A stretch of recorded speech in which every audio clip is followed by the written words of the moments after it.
projetos não é contemplada por absoluta falta de tempo, mas é uma etapa bastante importante.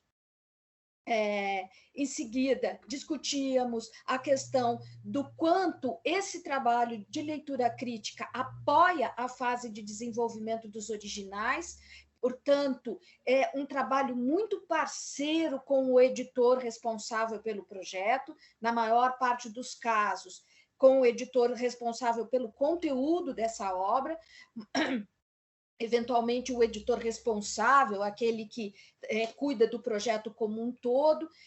Portanto, é uma relação de confiança que se estabelece entre leitor crítico e parecerista. E um outro ponto que eu enfatizei bastante é que a leitura crítica é uma porta de entrada para aprender o ofício de produção de livro. É um trabalho que serve muitas vezes para dar traquejo a essa pessoa, para ela começar a entender como é esse trabalho de editorial. Então, a primeira coisa que eu gostaria de perguntar há alguma coisa que vocês gostariam de me perguntar em relação ao que tratamos na semana passada? Ou seja, apareceu alguma dúvida, alguma questão, falar, puxa, eu podia ter perguntado isso, ou não ficou muito claro isso? Eu gostaria de, antes de dar prosseguimento, de levantar um primeiro momento para saber se há dúvidas de questões mais, digamos, operacionais da leitura crítica. O Marlon acho que pode acompanhar aí, ou o Arthur, pelo chat. Estou de olho aqui, ver se alguém tem alguma pergunta. Aparentemente, nenhuma dúvida nesse momento. Pessoal, peço então para que vocês vão mantendo suas câmeras e microfones desligados e, na medida em que tenham dúvidas, levantem a mãozinha aí que a gente vai... eu interrompo a Vitória e vou sinalizando, tá bom, Vitória? Perfeito.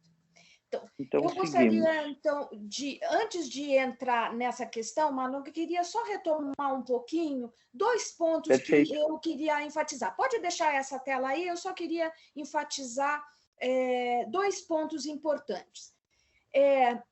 Eu queria reiterar que não existe uma maneira única de elaborar um parecer. Portanto, não existe um código canônico que diz um parecer de leitura crítica precisa ser assim ou assado. Então, eu posso seguir, no limite, eu posso fazer o que alguns leitores fizeram, e respondendo questão a questão. De preferência, para além do sim ou não, né, com alguma argumentação. E aqui eu faço uma primeira observação. Em alguns casos, o parecer dizia, o roteiro perguntava, as orientações para o professor são suficientes? E algumas pessoas diziam, em partes. Cuidado com as expressões que podem ficar ambíguas. Em partes, quer dizer que há partes em que as orientações são suficientes e outras não, ou em parte, ou seja, em todo o manual há orientações, mas elas poderiam ser complementares. Então, de novo, quando a gente trabalha com texto, a gente precisa ser muito cuidadoso com a terminologia que nós empregamos. Então, um relatório bem escrito, bem elaborado, com as ideias bem alinhavadas, denota esse zelo, esse cuidado, e é mais um pontinho a favor do leitor crítico. Se a opção for elaborar um texto de relatório e tiver um roteiro, procure, na medida do possível, respeitar os grandes tópicos. No roteiro que vocês receberam, havia uma divisão em grandes tópicos com uma sequência de perguntas. Seria desejável que respeitasse esses tópicos, porque denota os âmbitos de preocupação do editor e, portanto, a elaboração do relatório seguindo esses tópicos ajuda, porque, como disse, o editor nunca vai ler só uma leitura crítica, né? Ele vai ler vários relatórios e, portanto, essa organização pode ser bastante útil. Se eventualmente a opção for, digamos que a leitura crítica vai ser bastante detalhada, porque há uma série de pequenos detalhes, problemas conceituais, impropriedade da ilustração, problemas na formulação dos enunciados, aí o relatório pode seguir capítulo a capítulo ou unidade por unidade, e aí deixar de lado o roteiro que foi dado e ir varrendo os originais tópico a tópico. Portanto, uma primeira avaliação que o leitor crítico precisa fazer é como que ele vai construir esse parecer, como é que ele vai desenvolver essa sua apreciação crítica. Podendo, como eu também já observei e o Marlon comentava, eventualmente, sobretudo quando se identificar problemas quase de cabo a rabo nos originais lidos, tecer todos esses comentários, todas essas observações, e ao final, meio que para assinalar, né, de que não deixei de falar das flores, apontar que, a despeito de todos esses problemas, eu reconheço qualidades nesse aspecto e nesse aspecto. Ou seja, depois de desfiar todas as críticas, fechar ressaltando aspectos que parecem meritórios do trabalho. Portanto, reitero que não existe uma única maneira de conduzir o parecer. Isso vai ser muito decorrente da avaliação que se quer apresentar, de tal sorte que essa forma ajude a transmitir o que a gente está desejando transmitir. Apenas como uma recomendação bastante importante, sempre que possível, comece fazendo um pequeno cabeçalho do que você está avaliando. Então, anote o nome da obra, se vier o nome do autor ou da editora, enfim, identifique que parecer é esse. Segundo, ao final, sempre coloque seu nome e a data. Acho que isso é bem importante. Primeiro, para você criar um histórico de trabalho seu. E segundo, porque pode ocorrer de você ter de fazer uma segunda leitura de uma obra que está em fase de desenvolvimento e você, então, recorre a esse parecer, situando a data e o editor poderá recorrer ao seu arquivo pela data, enfim. Esse é um cuidado aí de procedimento que vale a pena ser observado. Sempre identifique os pareceres que você emitir, assinando, né, escrevendo o seu nome e datando. Acho que esses são cuidados bem importantes. Podemos, então, partir aí para a questão de fundo, um autor em construção. Então, quando a gente está fazendo as primeiras leituras críticas, a gente fica muito preso ao que está lendo, né? No sentido mais estrito da leitura crítica. À medida que a gente vai assumindo mais envergadura nessa análise, a gente começa a ser capaz de dar um passo além, ou seja, eu começo a fazer uma leitura crítica da leitura crítica, ou seja, eu começo a perceber se essa obra que eu estou avaliando é de um autor que realmente domina o assunto, tanto do ponto de vista conceitual, pedagógico e epistemologicamente. Eu queria me deter um pouquinho aqui sobre esse ponto, por quê? Uma coisa é eu ter muito traquejo de sala de aula e já ter incutido uma determinada sequência a respeito do meu conteúdo. Então, eu começo de um jeito, vou do outro e de outro. E quando esse autor, esse professor se converte em autor, ele acaba reproduzindo no livro aquilo que ele faz. Mas qual é o problema, às vezes, nesse caminho? Que essa sequência que ele imaginou é muito própria da concepção que ele tem daquela disciplina, daquele conteúdo. Portanto, tem a ver com a maneira como ele concebe o ensino da sua disciplina. Eu gostaria muito de esclarecer esse ponto, e se eu não conseguir me fazer clara, eu peço por favor que vocês me sinalizem. Então, uma coisa é eu entender o campo conceitual de um conteúdo, e eu vou voltar ao meu campo de referência, que é história, porque me é mais fácil, mas acho que vocês são capazes de fazer a correlação com o campo de cada um. Então, voltando lá ao exemplo de Iluminismo, Revolução Francesa. Né? Então, eu estudo a Revolução Francesa porque ela me permite ver como esse campo das ideias se expressa concretamente num processo revolucionário que vai ser estupim para uma série de outros tópicos de conteúdo, inclusive a chegada da família real portuguesa aqui, que é uma das razões para eu entender esse conteúdo.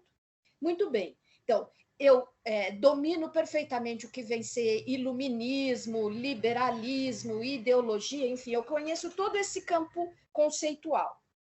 E tenho bastante clareza de qual é o caminho pedagógico para eu desenvolver esse conteúdo. Mas o fato de eu ter essas duas concepções não é suficiente para eu entender como é o caminho de construção do aluno, da construção do conhecimento por parte do aluno. Ou seja, eu preciso associar a questão conceitual, o caminho didático, com aquilo que são os aportes de sustentação da construção epistemológica. Voltando, então, ao leitor crítico, quando a gente ganha musculatura, traquejo nessa avaliação, eu consigo perceber se o autor está apenas reproduzindo uma maneira comum, trivial de apresentar um determinado conteúdo, ou se isso, na verdade, que ele está apresentando é uma coisa mais pessoal, um trabalho dele próprio como professor, de ter refletido esse caminho. Por que eu digo isso? Porque muitas vezes a gente percebe que é uma muleta do autor começar pela definição, logo de cara, de iluminismo para tentar, com essa muleta da definição, escorar um pouco a fragilidade que eventualmente ele tenha de por que eu estou ensinando iluminismo e como é que eu construo um percurso didático para o meu aluno construir também essa compreensão. Evidentemente que dentro dos limites do que é a série que o aluno está estudando, ou oitavo ano, ou no ensino médio, enfim, seja lá em que momento que eu estou apresentando. Portanto, à medida que a gente vai ganhando essa capacidade analítica, eu vou ganhando condição de perceber as fragilidades por trás das fragilidades textuais ou do encaminhamento da atividade, enfim, eu vou conseguindo desconstruir, digamos assim, os problemas de fundo do trabalho. E chegar a esse nível analítico é muito, muito interessante, e eu diria que é um uma condição para poder passar depois para a condição de autoria, não é? Sobre a qual eu vou falar em seguida. Marlon, acho que a gente pode avançar aí no próximo tópico. Então, nesse Vitória, sentido... Oi. Só um complemento para esse ponto que você está falando. É muito comum a gente, no mercado editorial, quando recebe um material de um autor inexperiente, perceber isso, que o autor ele está escrevendo o livro que é quase como se fosse um conjunto das notas de aula que ele dá. Isso. E aí você vai entendendo o que foi encomendado desse autor, que são os aspectos que remetem à encomenda de produção de conteúdo e o quanto ele está carregando a visão dele de como ele dá a aula, né?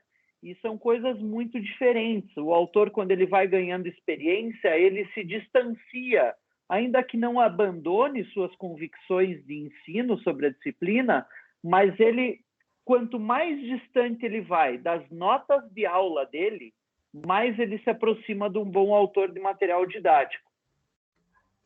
Isso. Embora, e você observou isso, ele dificilmente vai conseguir se afastar da concepção que ele tem a respeito dessa disciplina e do seu ensino. Tá? Então, na verdade, é uma dinâmica, é uma relação aí bastante dialética que vai se estabelecendo, em que eu tenho a maneira como eu entendo história, a maneira como eu entendo que se ensina história e a maneira como eu construo o percurso cognitivo do aluno para entender esse conteúdo que eu estou falando. Por isso é que o trabalho como professor requer muito mais do que apenas a formação da disciplina, ele precisa ter o aporte pedagógico, e para ser autor precisa de uma terceira dimensão, que é a dimensão do conhecimento do conhecimento. Se eu não tiver aportes teóricos, epistemológicos, além de outros aí do campo da psicologia, da cognição, enfim, de outros aportes, a chance de eu derrapar no percurso didático é muito grande. E aí, o que acontece? Eu percebo o descasamento entre a parte do capítulo que é da exposição do conteúdo com a parte das atividades. Ou, no limite, quando o autor está querendo se calçar, mas ele não tem esse embasamento, ele simplesmente faz uma correlação. Para cada parágrafo ou para cada tópico, ele faz uma pergunta, como quem diz, bem, eu fiz um checklist aqui de tudo que eu falei e tudo que eu pergunto, sem, de fato, perceber os níveis hierárquicos dessas perguntas, ou seja, como é que eu organizo e, eventualmente, posso fazer uma pergunta a respeito de uma informação que está lá no meio do capítulo, antes de fazer uma pergunta de nível 2, de nível de compreensão, de estabelecimento de relações. Então, esse tipo de análise é muito importante, sobretudo para aqueles que têm interesse de fazendo leitura crítica e ganhando estofo para se tornar, num certo momento, autor de materiais didáticos. Então, eu acho que esse é um ponto bastante importante. Eu espero que, numa outra oportunidade, a gente tenha uma oficina para discutir esse ponto detalhadamente, profundamente, porque eu entendo que o sucesso de uma obra editorial está, em grande parte, alicerçada nesse tripé. O conhecimento conceitual do professor, o conhecimento pedagógico desse professor e a concepção de construção de conhecimento e, portanto, como ele concebe o processo de construção de conhecimento. Acho que isso é uma coisa bastante importante e a gente pode seguir, então, para o próximo slide, Marlon.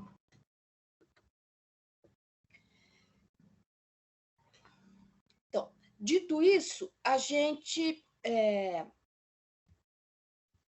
chega, então, aí nessa questão da experiência da leitura crítica como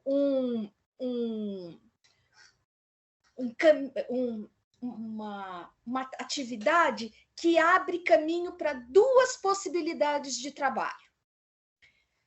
A de leitor técnico, que é altamente necessária em muitos projetos editoriais, sobretudo porque é preciso reconhecer que, mesmo quem tem uma formação muito sólida na sua área de conhecimento, pode não ter formação sólida em tudo aquilo que a gente precisa apresentar na escola, né, nos conteúdos. Então, por exemplo, eu posso ter tido uma excelente formação no curso de geografia, mas eu posso não dominar na profundidade necessária questões que são próprias lá da geologia ou da astronomia, enfim, eu posso ter algumas áreas em que meu conhecimento é mais frágil. E, portanto, eu posso cometer algum deslize conceitual, por mais empenhado que eu seja na escrita. Então, leitores técnicos são muito importantes, porque eles ajudam a identificar fragilidades conceituais ou, eventualmente, um erro factual, alguma coisa desse gênero. Então, o leitor crítico, ele pode assumir um segundo nível de leitura, que é muito mais rigoroso. Aí eu tenho de ler tintim por tintim, com muito mais zelo, do que fazer essa leitura abrangente como um futuro usuário da obra. Ou então eu posso caminhar na direção da autoria.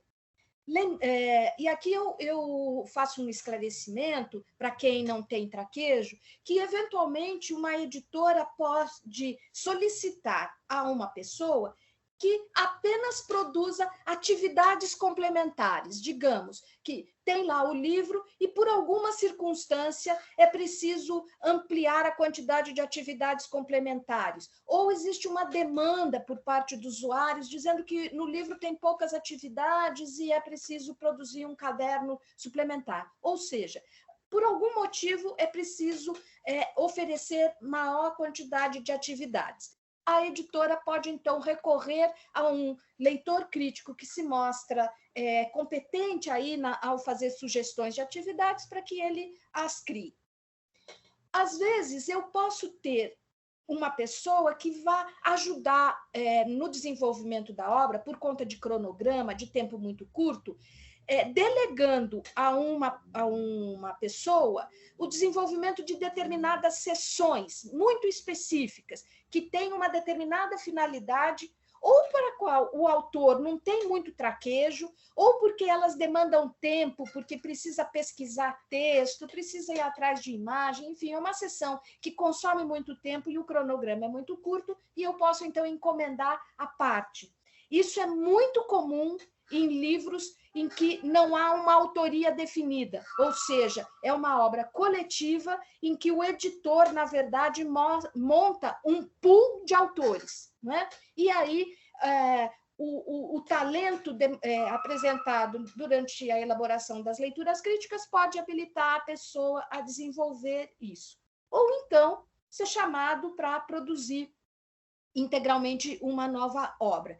Evidentemente que esse salto de leitor crítico para a autoria de uma obra integral não é do dia para a noite, né? Isso é um percurso aí que vai demandar não necessariamente tempo, mas um conjunto de trabalhos que vá mostrando essa condição. Mas é bastante frequente que esse circuito se estabeleça, né? Ou de um leitor técnico, em que as condições de trabalho tendem a ser diferentes, mas em tese, né? Porque os cronogramas editoriais hoje são tão malucos que é difícil a gente garantir isso, mas em tese, o leitor técnico tem mais tempo, porque requer uma análise mais minuciosa, e aí ele tem responsabilidades editoriais maiores do ponto de vista conceitual, ele precisa ir atrás de consultas, de verificações, coisa que um leitor crítico não tem nenhuma obrigação de fazer. Ou então, caminha na direção da autoria. Próximo slide, Marlon.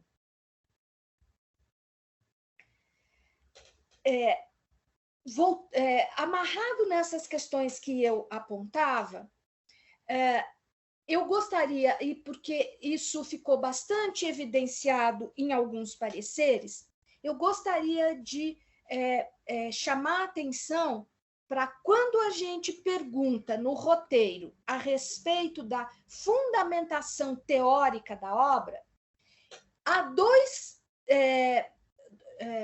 possibilidades de análise. Uma coisa é a concepção teórica do autor e da obra, ou seja, voltando lá ao meu exemplo de história.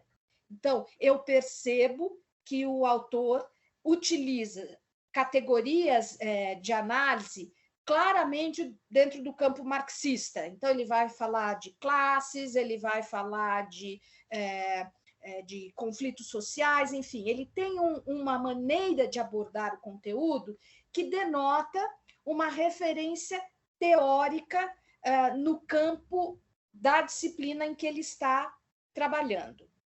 Outra coisa, o próximo ponto, Marlon, é a fundamentação teórica do texto didático, ou seja, a maneira como ele constrói esse seu discurso, denotando, por exemplo, uma concepção, digamos, tradicional de ensino, meramente expositiva. Então, eu apresento uma ideia depois da outra, depois da outra, depois da outra, e formulo um conjunto de questões de verificação. Ou eu tenho uma concepção mais interacionista, mais construtivista, em que eu vou oferecendo situações de aprendizagem diversas e só ao final eu formulo uma síntese, uma concepção geral a respeito desse conteúdo. Então, ou, às vezes, um balaio misturado as duas coisas, em que eu tenho um formalismo de apresentar uma situação, problema introdutória, que é apenas para inglês ver, ou seja, coloco lá uma imagem, faço duas perguntinhas e aquilo nunca mais vai ser retomado. Portanto, é apenas uma enganação de que eu estou preocupado em apresentar um contexto a partir do qual se vai desenvolver a aprendizagem. Portanto, quando falamos de fundamentação teórica, eu preciso, eu posso falar de duas coisas, né? Posso falar da fundamentação teórica que guiou o desenvolvimento do conteúdo, e isso para eu fazer isso, não necessariamente eu preciso ler o manual do professor, não é? Porque a própria maneira de construir esse texto vai me denotando como é que ele entende a função, digamos, em última análise, do livro didático. Outra coisa é a concepção teórica do livro. E aí, a existência, a apresentação para o leitor crítico do manual é muito importante, porque ele precisa verificar o quanto que a fundamentação que o autor apresentou lá no manual a respeito de como ele entende que deve ser o desenvolvimento da aprendizagem, corresponde àquilo que ele oferece como caminho didático para o desenvolvimento. Portanto, esse é o coração da análise de uma leitura crítica. É uma parte bastante desafiadora do ponto de vista do desenvolvimento. É preciso um poder crítico e analítico bastante grande, e é pouco provável que quem esteja iniciando a sua atividade como professor seja capaz de fazer observações pertinentes. Por quê? Muitas vezes, o que acontece? Faz-se o parecer, mas com um olhar meio acadêmico, ou seja, como se estivesse fazendo uma análise lá para alguma disciplina da universidade, né? Então, é uma análise meia externa, uma análise de fora, e não de quem está analisando por dentro essa obra.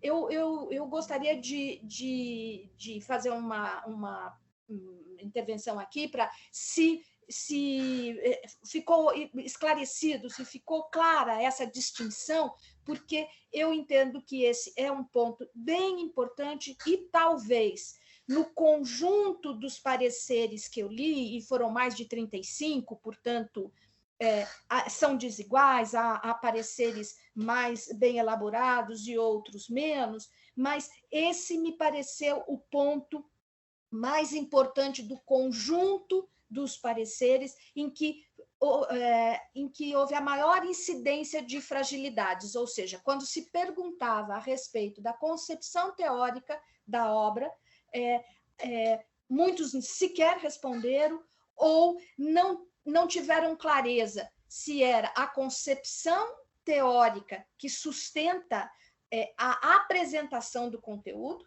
não é? Ou a concepção teórica da obra didática. Será que eu consegui distinguir essas duas coisas? Porque elas são imbricadas, elas são complexas, e eu espero ter sido clara, mas posso tentar ser mais se não conseguir esclarecer. Vitória, até para ver se eu também estou entendendo esse ponto que você diz, e trazer um exemplo para os colegas que são mais das áreas exatas. No caso da física, você pode ter um texto didático cujo autor opte por fazer uma abordagem bastante matemática de todo o conteúdo. Isso. Ou um autor que opte por uma abordagem bastante conceitual. Isso vai ficar bem nítido ao longo do texto, e isso diz respeito à concepção teórica do autor, certo? Isso. Ou ter uma visão da física histórica. Ele quer mostrar Perfeito. Uma visão histórica do desenvolvimento da física. Perfeito. E aí, assim, para pegar esse segundo ponto importante da fundamentação teórica, independente da escolha histórica, matemática ou conceitual, eu posso construir esse texto dialogando com o aluno, fazendo perguntas sobre conhecimentos prévios, indicando que eu estou me fundamentando numa teoria de aprendizagem significativa, ou eu posso construir esse texto dizendo: a segunda lei de Newton define isso, exercício. A terceira lei de Newton, isso, exercício. O que denota outra fundamentação teórica. Isso.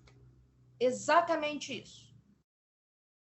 E que pode ser, esse exemplo pode ser levado para qualquer disciplina, para geografia, para a língua portuguesa. Em língua portuguesa talvez seja um pouquinho mais difícil, porque o objeto de aprendizagem, falando de novo lá em epistemologia, né? Epistemologicamente, o ensino da língua é muito singular diante de todos os outros campos de saber, né? Porque você está sempre falando de alguma coisa que é da prática social, ainda que tenha lá depois a gramática e tal, mas língua portuguesa é uma disciplina com singularidades. Mas até mesmo em língua portuguesa fica claro isso, ou seja, eu apresento o texto e o gênero simplesmente para constar, porque, afinal de contas, é necessário, existe hoje uma cobrança social para falar disso, mas o que eu estou mesmo interessada é ensinar as benditas normas do bom português. Não é? Então,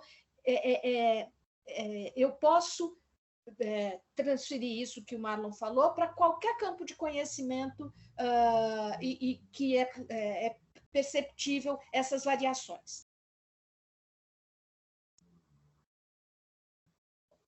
Bom, se quiserem depois voltar a esse ponto, eu fico à disposição para a gente retomar. Bem, avançando. Ainda com relação a essa questão da fundamentação teórica, eu devo abordar isso, eu posso observar isso no texto central, lembrando que, em geral, um bom livro didático se caracteriza por ter um texto didático central acompanhado por seções ou boxes que dialogam com esse texto central.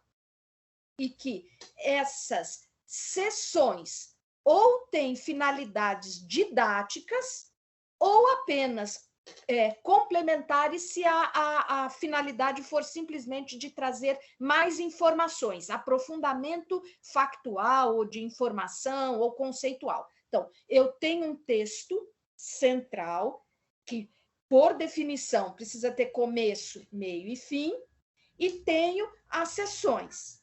Então, eu posso analisar a fundamentação teórica dessas duas coisas, do texto central e dessas seções, identificando qual é a finalidade didática de cada uma delas. E ainda posso fazer uma abordagem teórica das atividades. Então, elas são apenas uma verificação da aprendizagem, ou seja, eu só pergunto aquilo que já está contido no livro, ou eu quero que o aluno faça conexões, por exemplo. Isso é uma coisa raríssima em livro didático, é quase uma mosca branca. Eu tenho um capítulo e coloco na seção de atividades uma ou duas perguntas voltando ao capítulo anterior, a algum capítulo da mesma unidade, para ver se o aluno faz conexão. Nós temos uma síndrome, eu diria, no desenvolvimento de capítulo, como se não houvesse possibilidade nunca de eu perguntar alguma coisa que já foi vista anteriormente, né? Afinal de contas, se eu tenho um percurso didático, é porque eu estou pressupondo que uma coisa está conectada com a outra e o aluno deve estabelecer essa relação. Portanto, a maneira como eu organizo as atividades também expressam concepções teóricas da obra. Então, ao elaborar um parecer, vale a pena investir nessas três dimensões do texto, evidentemente, quando o leitor crítico se sente seguro para tecer comentários dessa ordem, né?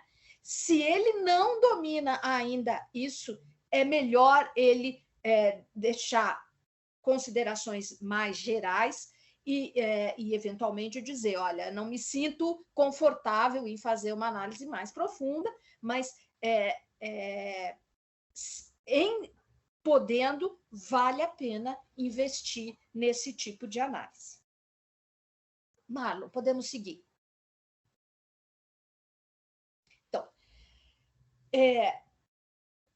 como é que eu posso concluir toda essa apresentação pensando desde a nossa conversa da semana passada?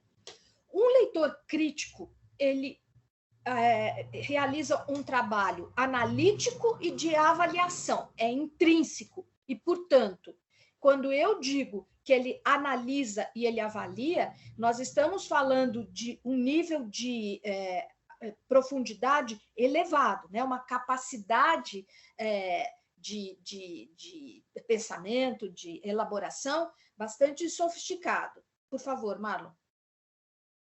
Em que ele deve aferir o que a obra pretende, quer ser e o que ela é. Obviamente que quando eu tenho o manual do professor, essa análise fica mais fácil, mas eu posso verificar isso mesmo sem tendo o manual. É muito difícil fazer isso apenas tendo uma amostragem tão pequena de um capítulo como foi a leitura que vocês fizeram. Portanto, não seria honesto exigir esse tipo de análise nessa leitura crítica que vocês realizaram. Mas, quando se submete um volume inteiro ou algumas unidades de um livro, é isso que, afinal de contas, a leitura crítica pretende verificar. O contraste entre o que ela quer ser e o que ela é de novo, o que ela é de verdade. Marlon, próximo. E também o que é a obra e como eu entendo que deva ser o seu ensino. E aqui um cuidado bem importante. E eu acho que eu já tinha mencionado isso na conversa da semana passada, mas eu reitero. Eu posso não concordar em nenhum ponto com a concepção de ensino do autor a respeito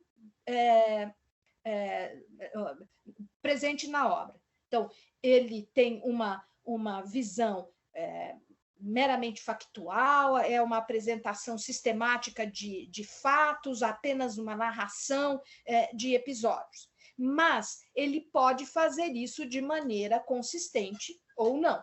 Não é? O que eu não posso é exigir do autor que ele faça a obra que eu quero. Né? Então, por isso é que no final a gente pergunta: você adotaria? E aí você pode usar todos os argumentos, dizendo: olha, por tudo isso que, apesar de todas essas qualidades que eu apontei, eu não concordo com essa visão e, portanto, me parece imprópria, teço todos os comentários. Mas eu não devo, o tempo todo, ficar brigando entre aquilo que eu acho que deveria ser e aquilo que é, se aquilo que é consistente, é coerente e tem uma razão de ser, tem uma fundamentação. Então, nessa articulação que opera o leitor crítico, entre aquilo que a obra pretende ser e o que ela é, e aquilo que a obra é e aquilo que eu gostaria que ela fosse. Não é? Então, na junção aí dessas avaliações que eu, então, elaboro o parecer e, portanto, emito opinião. Como disse logo no começo do nosso primeiro encontro, o parecer de um leitor crítico é sempre opinativo. No entanto, ele não pode, o tempo todo, se contrapor em críticas por conta de concepções distintas que eu tenho da disciplina ou do ensino. Mas eu preciso analisar aquilo que a obra é propriamente. Né? Enfim, antes de fecharmos aí essa nossa conversa, eu gostaria de abrir para todo tipo de dúvida, de pergunta e de consideração a respeito aí do que falamos a respeito dessa atividade de leitura crítica.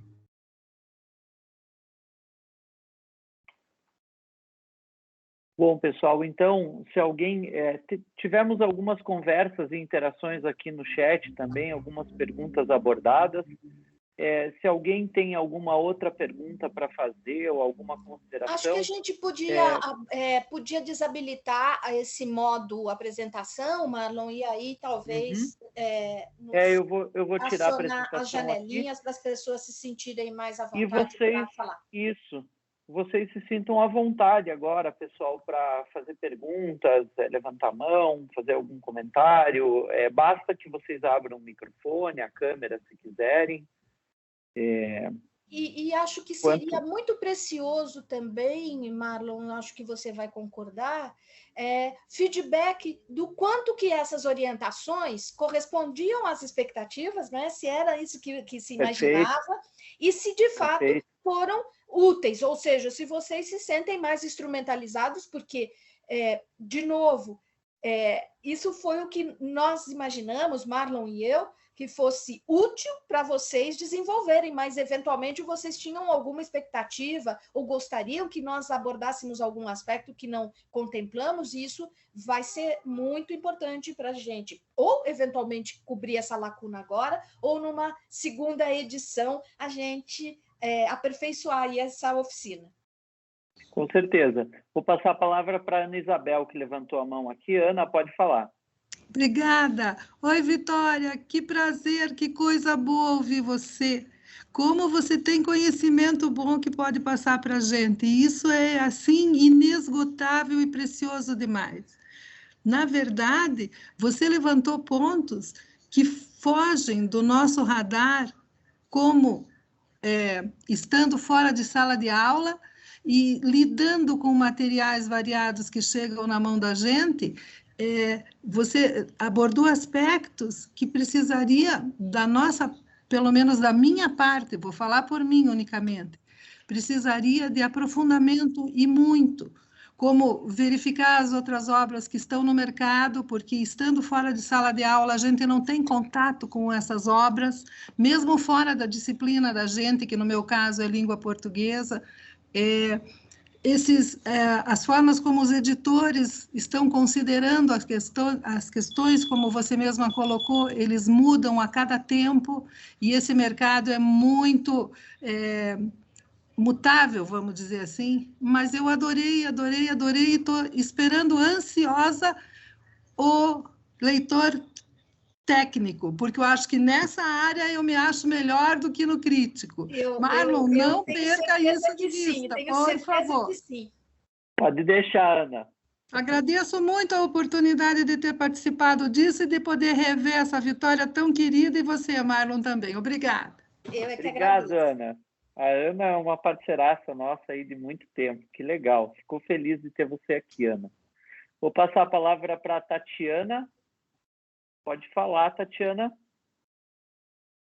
Opa, estou precisando ligar aqui. Oi, tudo bem? De novo. Na minha pergunta, é um pouquinho diferente do que foi tratado aqui, que tem mais a ver com relação ao mercado assim, de leitura crítica. Pelo que eu observo, e aí vocês me dizem se eu estou certa nisso que eu estou imaginando, geralmente quem é chamado para autoria e para leitura crítica são professores das áreas específicas, das áreas de especialidade. E aí a Vitória falou bastante sobre o movimento de a pessoa entrar como leitora crítica para então ela poder entrar no mercado editorial, né, como autor ou mesmo como editor. E aí eu queria saber como vocês veem, né, vocês dois, o caminho inverso, quando a pessoa ela já é editora e depois ela se torna autora ou mesmo leitora crítica. Vou até comentar assim, o que eu tenho visto, mas aí são ainda casos isolados, né? Então eu acho que é legal poder conversar com vocês que vocês experiência nisso. Mas eu tenho visto alguns movimentos de algumas editoras de chamarem editores para escrever obras e editores também para fazer leitura crítica. E os clientes, né, desses editores, né, que se tornam autores e leitores críticos, esses clientes têm estado satisfeitos com esses trabalhos, né? Eu, particularmente, acho que é interessante, mas aí tem também uma questão de faltar um pouco a parte da vivência de sala de aula, né? Porque o editor, às vezes, ele até pode ser um ex-professor, ou foi editor um tempo, depois voltou para a sala de aula, enfim, tem vários casos assim. Mas, enfim, a questão é que tem um dado momento em que você ou é uma coisa ou é outra, né? E o leitor crítico, ele sempre traz essa visão muito da prática, né, da sala de aula. Então, eu queria saber mais ou menos como é que vocês veem essa questão. Tatiana, olha... Perfeito, obrigado, Tatiana.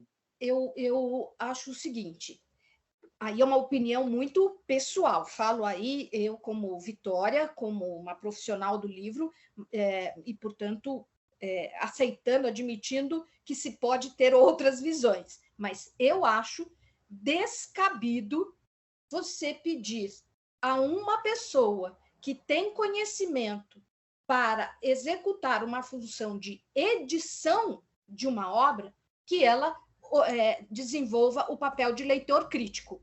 Ou bem quem pediu para ser leitor crítico não sabe o que é leitura crítica, ou é desmedido, né? Você está pedindo, é mais ou menos usando uma... Eu adoro analogias, quem me conhece sabe que eu adoro analogia, mas é mais ou menos você convidar um Claude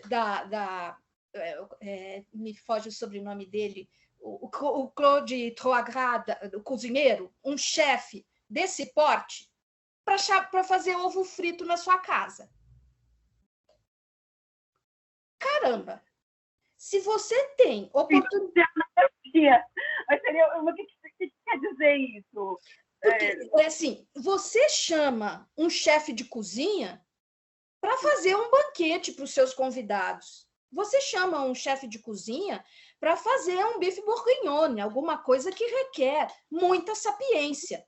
Vamos combinar que ovo frito, uma pessoa medianamente capaz de acender o fogo, colocar uma certa porção de azeite ou manteiga numa frigideira, quebrar o ovo e cozinhá-lo até o ponto, é capaz de fazer. Então, chamar uma pessoa que tem capacidade de fazer um trabalho de edição para fazer uma leitura crítica é descabido nesse sentido. Você tem uma pessoa com uma capacidade analítica muito maior. Então, de duas, uma. Ou você está dando um bypass no profissional, porque você está pagando preço de leitura crítica e sabe que o que vai vir é uma análise muito mais profunda, e aí a gente pode discutir qual é o limite ético desse tipo de situação, ou quem está pedindo isso não sabe exatamente o que está querendo ter de resposta. Não é? Porque leitura crítica, como eu disse no início, é um momento de desenvolvimento de projeto. Dificilmente eu peço leitura crítica do volume 3 de uma obra. Eu preciso estar com uma obra muito incipiente para eu precisar, no volume 3, ainda de leitor crítico. No volume 3, muito provavelmente, eu vou precisar de um leitor técnico ou de alguém que faça uma análise mais pedagógica, porque sabe que o autor é mais frágil nisso, e aí, então, eu encaminho um tipo de avaliação muito específico. Então, voltando, na minha visão, leitor crítico é um professor de sala de aula que vai avaliar se aquilo que está ainda em fase de originais está pronto para virar um livro. Né? E, portanto, esse tipo de análise não se confunde com aquilo que um editor vai olhar, até pelo traquejo que ele tem, em que ele vai analisar coisas muito mais profundas.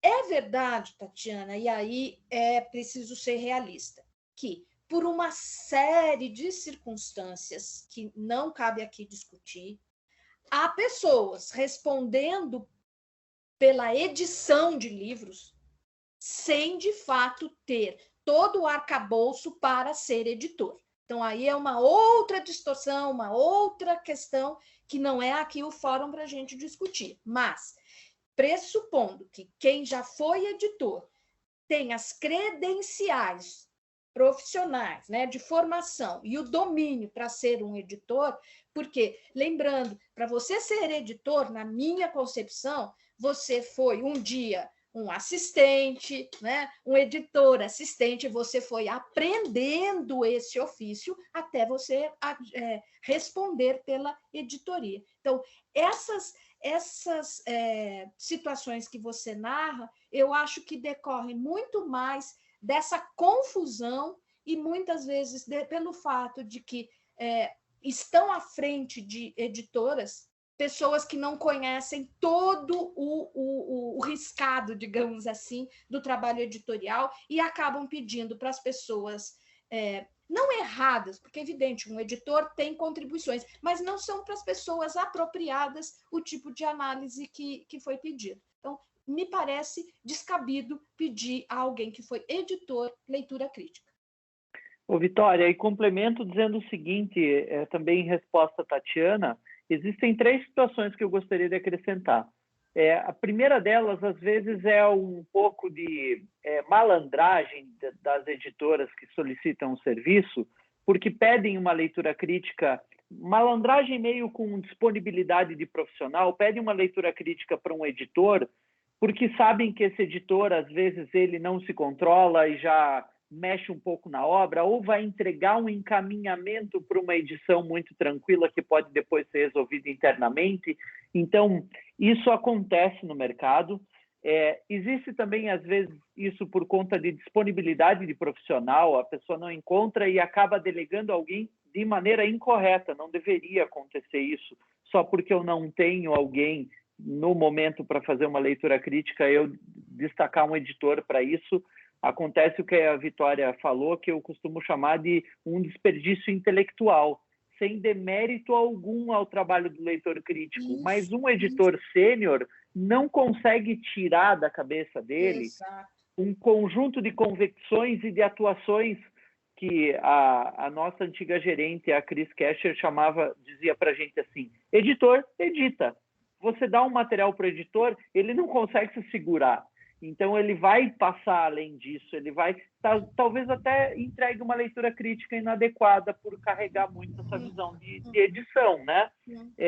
E, por fim, há também no mercado editorial um problema de compreensão sobre o que é a leitura crítica. Nós, mesmos pela IA, nós somos uma editora B2B, nós executamos projetos de outras editoras. Em muitos casos, a gente não tem autonomia para propor, mudar o fluxo de produção. E a editora vem convicta, nos solicitando uma leitura crítica, que agora, até inclusive com contribuições muito grandes da assessoria educacional, da consultoria da professora Vitória, nessa parceria com a IA, a gente está entendendo que muitas vezes o que o cliente pede para a gente e chama de leitura crítica é uma leitura técnica, né? Só que o mercado também tem essa incompreensão. Então, é uma mistura de tudo isso aí. Mais alguém? Mais algum comentário? Obrigada. Eu tinha tido algumas conversas a respeito justamente disso. Eu estava questionando, debatendo com alguns colegas, e aí isso tudo que vocês falam me esclareceu bastante coisa, de verdade, viu? Obrigada. Que legal. Nesse sentido, valeu. Tatiana, quando você eventualmente vier a ser abordada para fazer leitura crítica, você pode perguntar, mas você quer uma leitura crítica ou você quer um parecer editorial? Não é? Perfeito, obrigada. Não temos mais mãos levantadas aqui, Vitória. Já passamos 10 minutos do nosso horário. Creio que, se ninguém tem mais nada a complementar, podemos encerrar o nosso evento. Vitória, quer fazer a sua despedida? Eu rapidamente encerro, dizer que foi um enorme, enorme prazer esse trabalho, tanto desde a gênese da encomenda do Marlon e o desenvolvimento dessas 2 oficinas. Pude revisitar trabalhos que há muitos anos eu já não tenho oportunidade de fazer, né? Que é esse trabalho de acompanhamento, de desenvolvimento de pareceres, de elaboração, voltar a ler pareceres críticos, enfim, foi um enorme prazer, e eu espero sinceramente que essas orientações possam ser muito úteis para vocês em próximos trabalhos, em próximas tarefas, e que vocês descubram que esse trabalho de leitura crítica é muito, muito interessante, rico de possibilidades e uma maneira de nós nos aperfeiçoarmos como professores e como interessados aí em nos tornar profissionais do livro. Eu espero que para vocês tenha sido tão prazeroso como para mim, com certeza foi. E o pessoal já está comentando aqui, a Vera, a Gabriela, o Lucas, o Alan, agradecendo, dizendo que foi muito proveitoso. Eu fico muito feliz, eu comecei no mercado editorial fazendo oficinas com a professora Vitória, né? Aprendendo um pouquinho de leitura crítica, de edição.